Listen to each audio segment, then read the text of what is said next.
दिल्ली सरकार आज राजधानी में आयुष्मान भारत योजना शुरू करने जा रही है।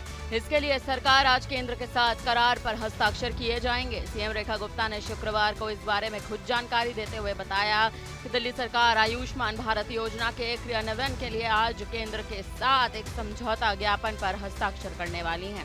यह स्वास्थ्य सेवा तक पहुंच बढ़ाने की दिशा में एक बहुत ही महत्वपूर्ण कदम बताया जा रहा है।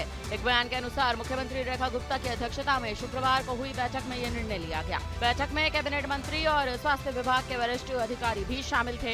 इस योजना के तहत दिल्ली में पात्र परिवारों को 10 लाख रुपए तक का वार्षिक स्वास्थ्य कवरेज मिलेगा, जिसमें केंद्र से 5 लाख रुपए और दिल्ली सरकार से अतिरिक्त 5 लाख रुपए दिए जाएंगे। सीएम रेखा गुप्ता का कहना है कि ये योजना लाखों दिल्ली वासियों यानी खासकर आर्थिक रूप से कमजोर वर्गों के लिए गुणवत्तापूर्ण और सुलभ स्वास्थ्य सेवाएं सुनिश्चित करेगी। उन्होंने कहा कि केंद्र के साथ ये समझौता प्रत्येक नागरिक को नकदी रहित और व्यापक स्वास्थ्य सेवा प्रदान करने की हमारी प्रतिबद्धता की दिशा में एक बड़ा कदम है।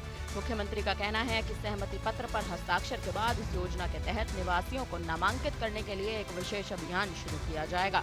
उन्होंने कहा कि हालांकि पिछली सरकार पर्याप्त मेडिकल सुविधाएं सुनिश्चित करने में विफल रही, लेकिन हमारी सरकार इस योजना को जल्द से जल्द लागू करने के लिए प्रतिबद्ध है।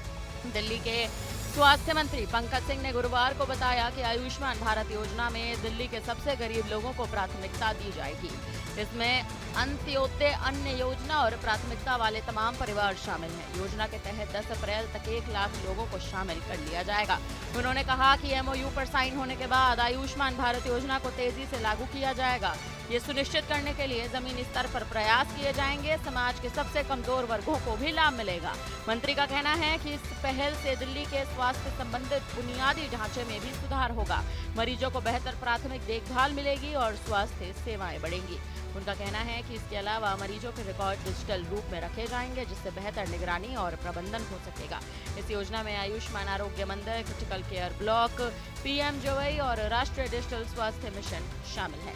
दिल्ली में 27 साल बाद सत्ता में लौटी भाजपा ने 20 फरवरी को मुख्यमंत्री रेखा गुप्ता और उनके 6 मंत्रियों को शपथ लेने की बैठक के बाद और ठीक पहले कैबिनेट बैठक में इस योजना को मंजूरी दे दी थी। गौरतलब है कि इस कदम से दिल्ली सरकार ने वित्त वर्ष 2025-26 के लिए स्वास्थ्य सेवा बजट में आम आदमी पार्टी के नेतृत्व वाली सरकार द्वारा पिछले वर्ष के आवंटन की तुलना में 48% की वृद्धि की है।